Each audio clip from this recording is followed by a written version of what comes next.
What if the late-night phone call you answered wasn't from a person, but from something else? Tonight, we uncover the chilling truth behind the phone call from nowhere.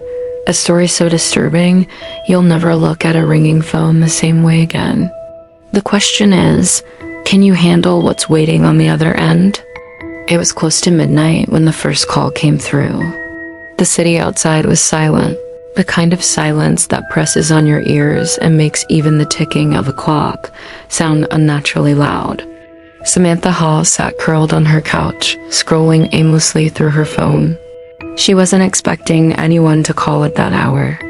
Her friends rarely stayed up past 10, and her parents, who lived 3 states away, never dialed this late. So when the shrill ring of her phone cut through the silence, it startled her.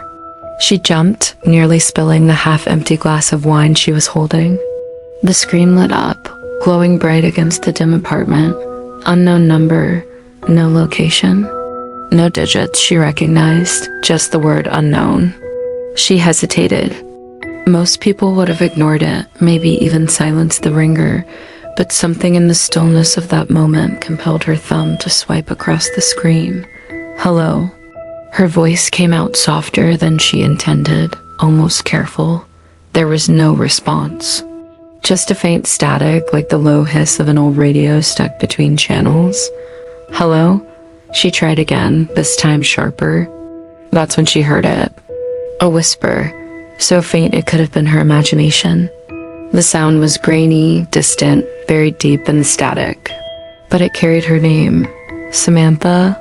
Her chest tightened. She froze, clutching the phone to her ear. The voice was strange, neither distinctly male nor female, not young, not old. Just a raw, unplaceable whisper that sent chills crawling up her spine.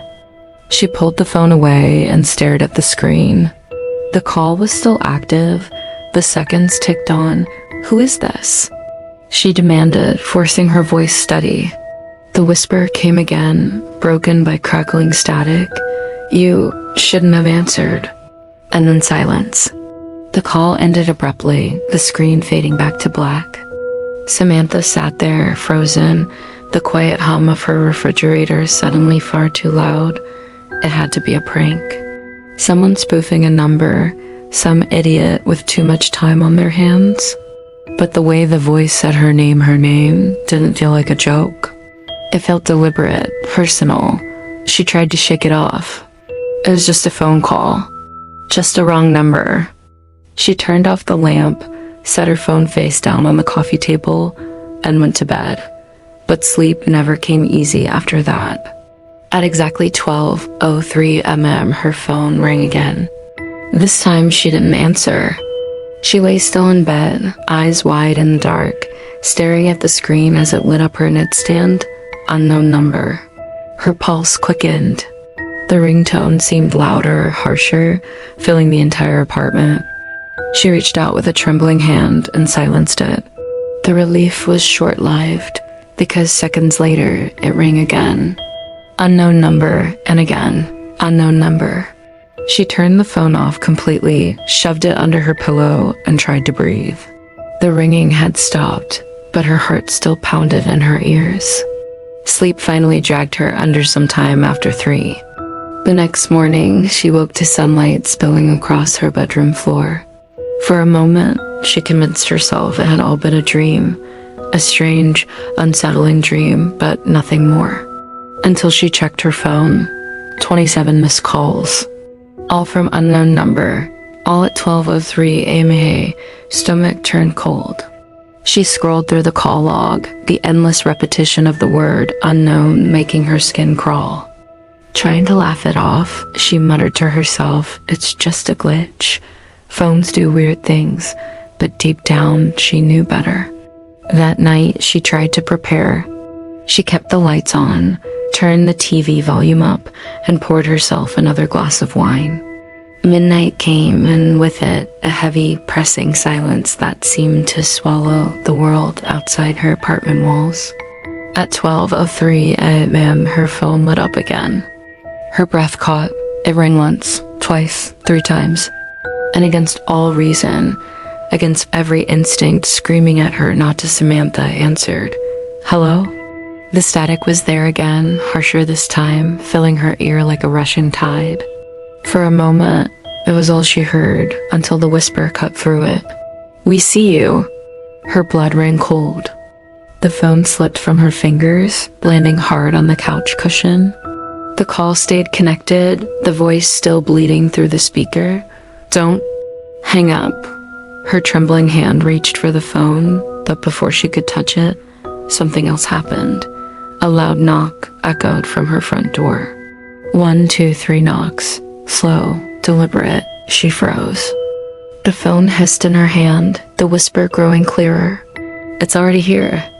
The pounding on Samantha's front door stopped as suddenly as it had started. For several long seconds, she didn't move.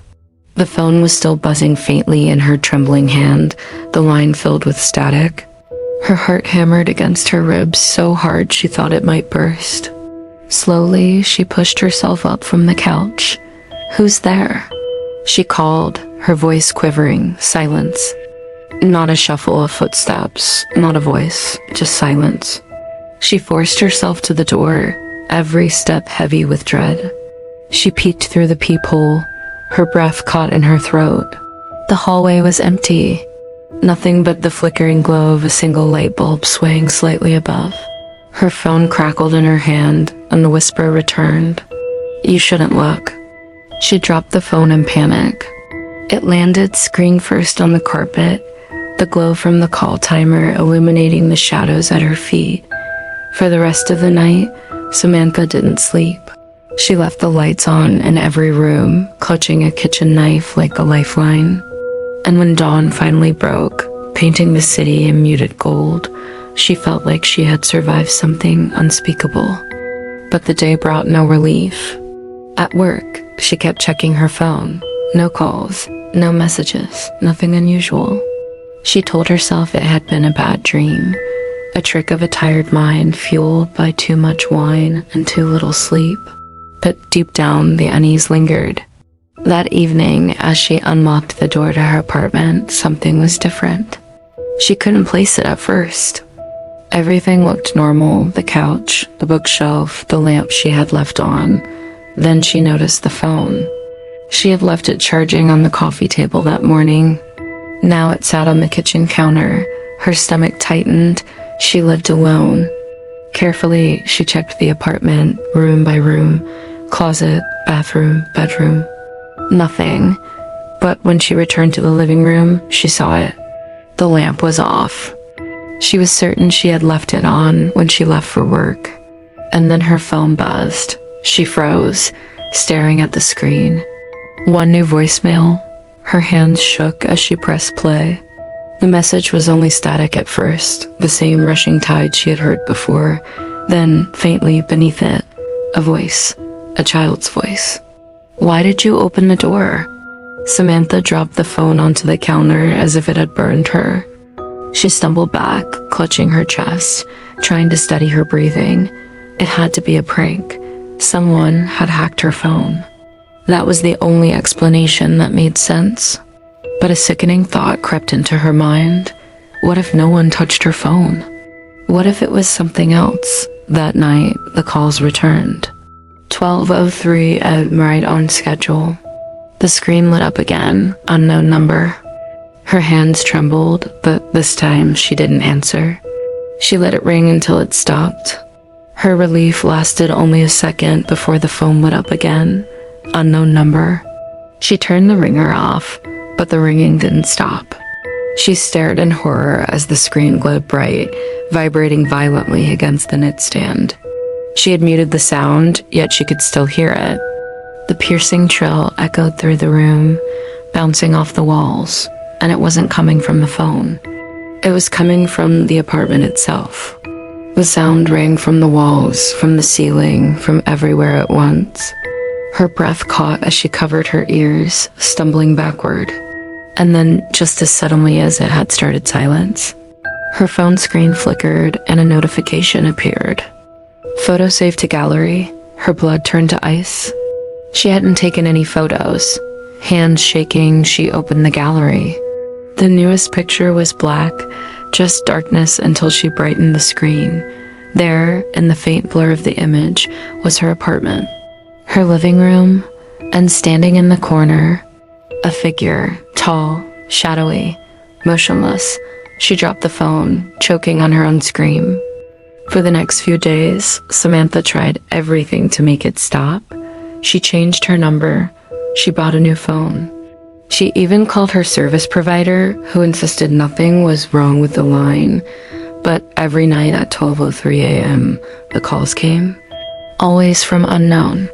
Always with the same suffocating static and whispers that dug into her bones.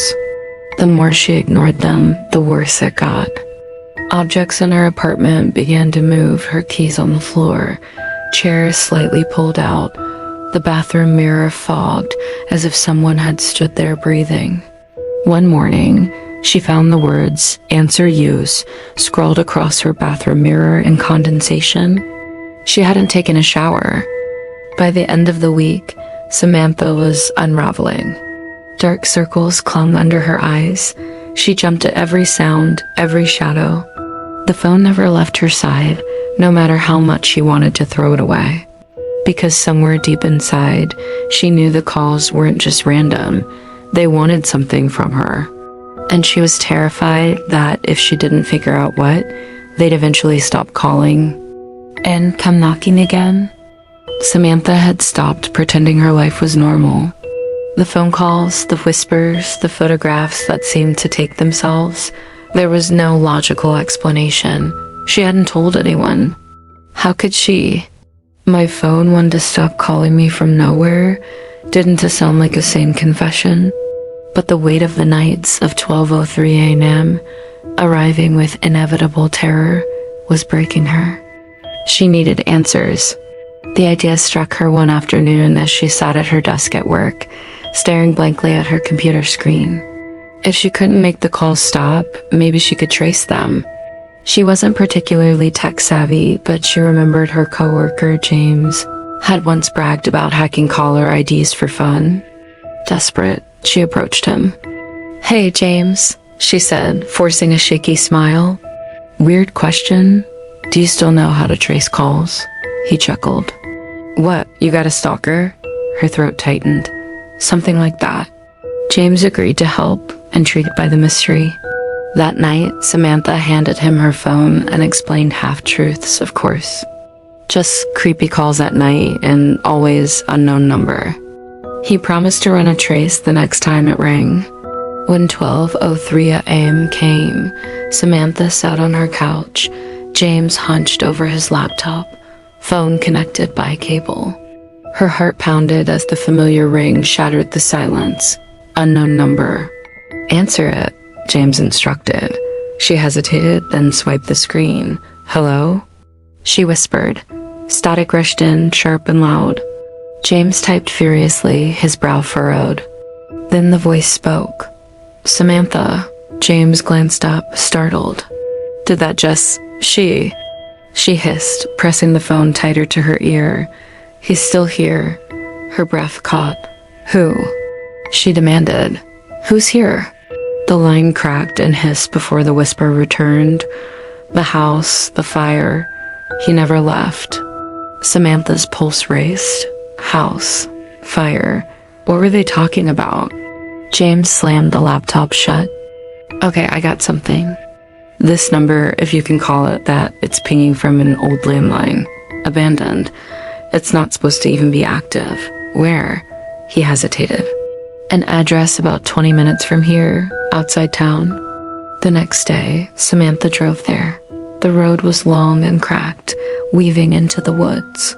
When she finally stopped, her breath hitched. The house stood in ruins. Blackened timbers, sagging roof, windows long shattered. Nature had begun reclaiming it, vines crawling up the charred walls. It was unmistakably burned. She stepped out of her car, gravel crunching beneath her shoes. The air smelled faintly of ash, though the fire must have happened years ago. The front door hung crooked on its hinges. With trembling hands, she pushed it open. The inside was worse. Charred furniture, scorched wallpaper peeling in strips, the remains of a staircase crumbling into dust. But what chilled her most was the silence, thick, suffocating silence, as though the house itself was holding its breath. And then her phone buzzed. She nearly dropped it, fumbling to check the screen. New voicemail. Her fingers shook as she pressed play. The message was faint, broken by static, but clear enough to understand. Children crying, a woman's voice screaming.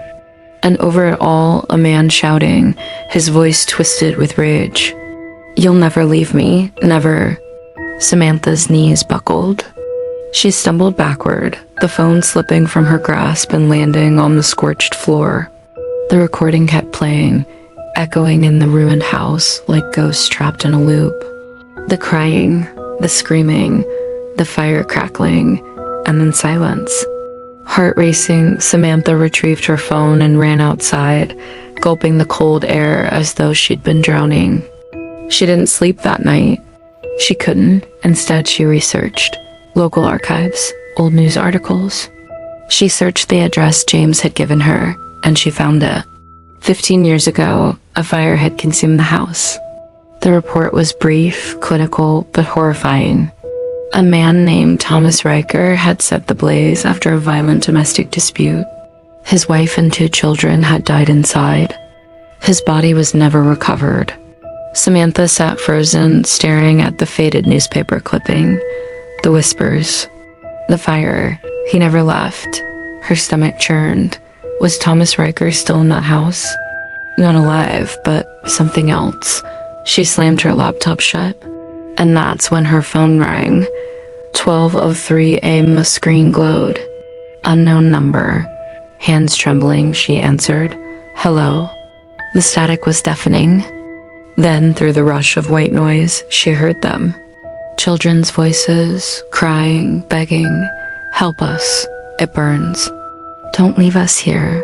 Samantha's eyes filled with tears. "I don't understand. What do you want from me?" Then came the man's voice, deep, angry, possessive. "She's mine. They're all mine."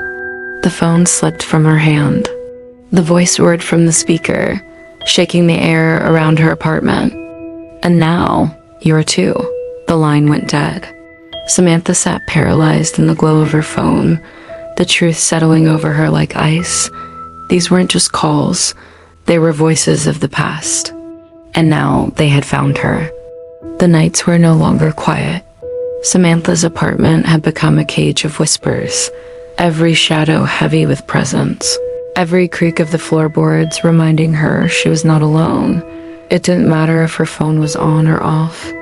Midnight always came with the same ritual, 12:03 a.m. with it. The ringing. Sometimes it was her phone. Sometimes it came from the walls, the vents, even from the silence itself. She couldn't escape it, and the voices were growing louder.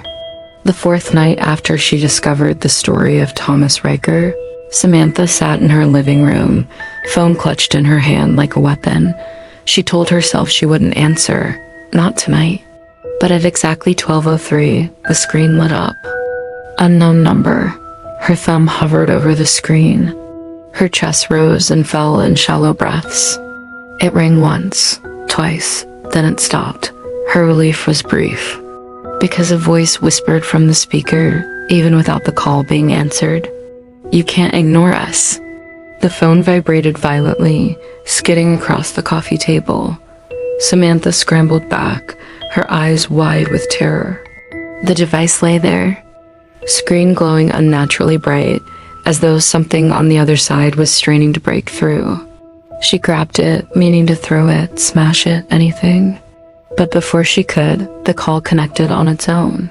Static roared, filling her ear. And then it never ends, Samantha. The line never dies. The next morning, Samantha couldn't stop shaking. Her body felt drained, her head pounding. At work, James cornered her. "You look like hell." What happened? She wanted to brush him off, but the fear inside her was too heavy to carry alone. So she told him everything, the calls, the whispers, the fire, the man's voice claiming her. To her surprise, James didn't laugh. His face turned pale. Sam, I shouldn't have traced that number. I woke up last night at exactly 12:03. My phone rang. Same static, same voice. It said my name. Her stomach dropped. It was spreading. That night, they met at her apartment. James brought equipment, a recorder, his laptop, even a second phone. If this thing is real, he said, we'll catch it. Voices, EMF, whatever. Samantha wanted to believe him, but dread gnawed at her. When midnight arrived, the air grew heavy. Her phone lit up first. Unknown number. She let it ring. James pressed record on the audio device. Suddenly, his phone lit up too. Unknown number. He frowned. What the hell? He swiped to answer. Instantly, both their phones screamed with static. The sound wasn't contained to the speakers. It filled the room, vibrating the walls, rattling the glass of the windows, and beneath it, overlapping voices. Children crying, a woman pleading, and the man, Thomas Riker, bellowing with rage. You can't run, you can't hide. The line is forever. The lights in the apartment flickered violently. The television turned on by itself, screen crackling with snow. On the screen, faint outlines moved, shadows of people, shapes reaching out as though trapped behind glass. James cursed, fumbling with his laptop. It's hijacking the signal. Sam, this isn't possible. Samantha clutched her head as the whispers grew unbearable. Stay with us, burn with us, never leave. The recording device toppled from the table, its red light blinking as the voices bled into it, and then silence. The lights steadied. The phones went dark. Samantha and James stared at each other, shaking, both pale as death. James whispered, "It's not just a call. It's a tether." Over the next days, the disturbances worsened. Samantha began hearing the voices even outside her apartment, in the grocery store, in the office, even in her dreams. Always at 12:03, always whispering her name. James called her one night, his voice panicked. "Sam, it's following me too." My power cut out at exactly 12:03, and my landline rang. I don't even have service on it anymore. Samantha's chest tightened. It's not just us, it's the line. It's everywhere. She returned to the burned house, desperate for answers. The ruins felt colder this time, as though the ground itself remembered the fire. She wandered through the blackened rooms, clutching a flashlight. In what remained of the living room, her beam caught something she hadn't noticed before. A melted phone, old rotary style, fused into the charred floorboards. She knelt, staring at it, her phone buzzed in her pocket. She hesitated, then pulled it out. Unknown number. Her heart raced. Slowly, she placed the phone on the melted relic. The call connected on its own, and suddenly, the whispers were deafening. Children sobbing, a woman screaming, the man laughing, a sound so twisted it made her blood run cold. Her flashlight flickered, and for just a second, she saw them shadows pressed against the walls, faces distorted in agony, mouths open in endless cries. And then the man's voice boomed through both phones at once. The fire may die, but the line never will. The melted rotary phone vibrated violently, cracking the scorched wood around it. Samantha screamed, stumbling backward, barely escaping as the floor gave way. She ran from the house, her breath ragged, her heart about to burst. But even outside, her phone was still connected. And the last thing she heard before the line went dead was a whisper, soft but clear. "We're coming closer." That night, Samantha didn't await for 12:03. She smashed her phone with a hammer until it was nothing but shattered glass and bent metal. She sobbed in relief, believing it was over. But at exactly 12:03 a.m., her apartment phone rang, the landline she had disconnected years ago. The light on the receiver blinked red, and from the speaker came the whisper, "You can't destroy the line, Samantha. The line never dies." Samantha hadn't slept in days. No matter what she did, the phone always found her. She smashed it, burned it, threw it into the river, none of it mattered. At 12:03 a.m., a new phone would ring. A neighbor's cordless phone, a payphone on the street. Even the elevator intercom in her building, always the same whisper, always the same name. Samantha. She wasn't the only one anymore. James had vanished 3 nights ago. His last message had been a shaky voicemail. "Don't answer, Sam, don't." Then silence. Now she was alone. And the line was getting stronger.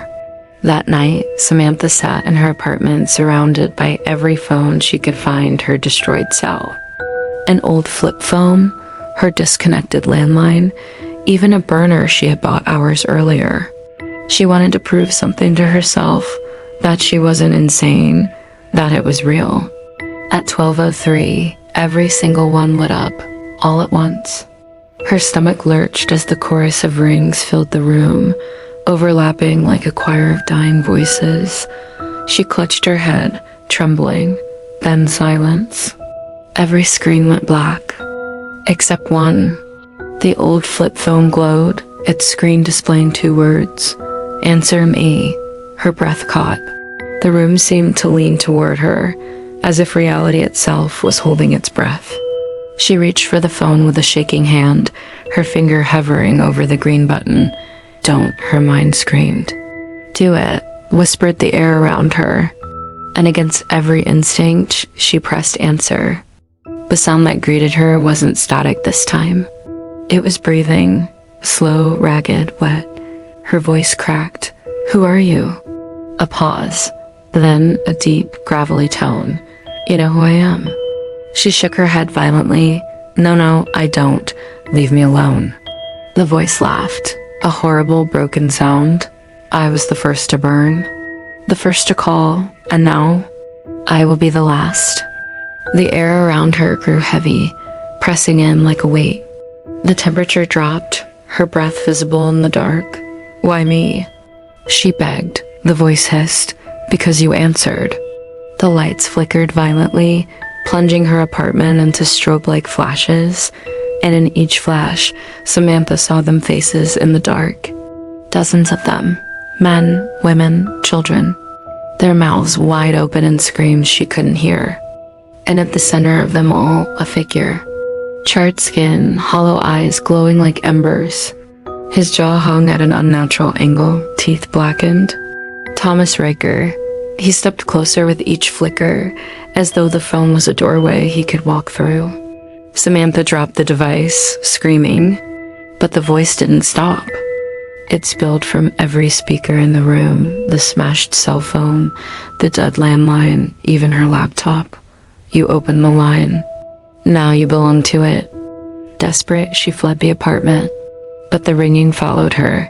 In the stairwell, the emergency phone lit up. On the street, payphones screamed in unison. Even cars parked along the curb had their Bluetooth systems ringing.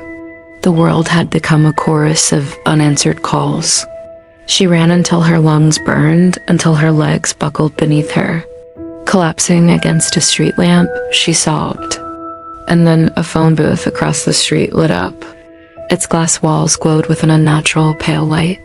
The receiver dingled, swaying as though invisible fingers had just let go. Her heart pounded. She knew she should run, but something stronger than fear pulled her toward it. Step by step, she crossed the street. Her reflection stared back at her in the booth's glass, except it wasn't her. Its eyes were darker, its mouth curled in an knowing smile. The receiver buzzed with faint whispers. She hesitated, her hand trembling inches from it, and then it spoke without being lifted. "Answer me, or he will." Her blood ran cold. Slowly she turned. James stood across the street. Only it wasn't James anymore. His skin was ashen, his eyes black voids, his mouth stitched into a grotesque smile. He raised his hand and pointed directly at her. The phone inside the booth shrieked. Samantha grabbed the receiver, tears streaming down her face. "What do you want from me?" The voice replied, calm and certain. "To finish the call. The booth door slammed shut behind her, trapping her inside.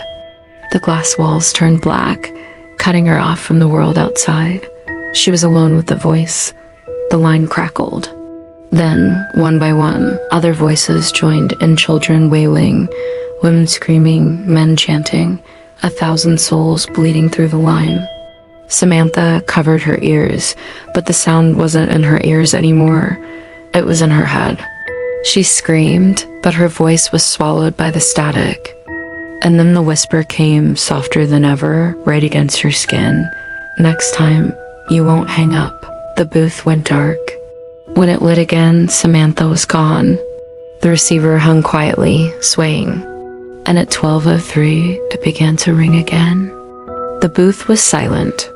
Where Samantha once stood, there was nothing, no trace, no shadow, no sound. Just the receiver swaying gently in the stillness. At 12:03, it rang again. But this time, someone else heard it. A police officer named Daniel Ortiz was the first on the scene. He had received multiple reports of screaming inside the phone booth, but when he arrived, the street was quiet. He approached cautiously, hand resting on his holster. The glass was fogged, the inside colder than the night air. The phone began to ring. Daniel frowned. Strange. These haven't worked in years. He reached out and lifted the receiver. Hello? Static hissed, then a faint voice. Help me, please. Daniel froze. It was a woman's voice, broken, desperate. Who is this? He asked. The line crackled. Then, clear as day, Samantha. His chest tightened. He pulled the receiver away, staring at it like it might bite. Is this some kind of prank? The voice grew louder, panicked. Please, he's coming. Don't hang up, don't hang up. The street around him grew unnaturally still. Even the hum of traffic in the distance seemed to vanish. Daniel swallowed hard. Where are you? Silence.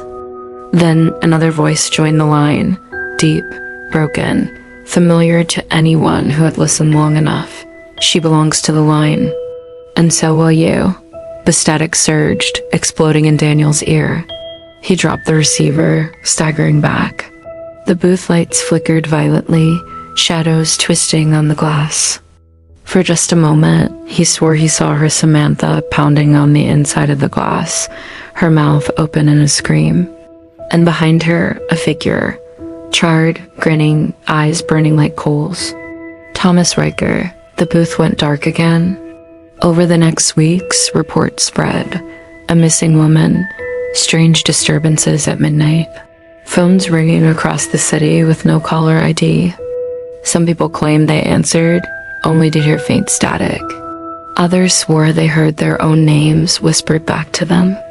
By the time investigators dismantled the booth, it was too late, because the calls had already spread. Months later, in a small apartment across town, a young man sat alone at his desk, scrolling his phone. The clock on his wall ticked softly. 12:02, 12:03, his phone lit up. Unknown number. He frowned, answering lazily. Hello. At first, only static. Then, you shouldn't have answered. The young man froze. The call cut to dead air, and the line kept ringing.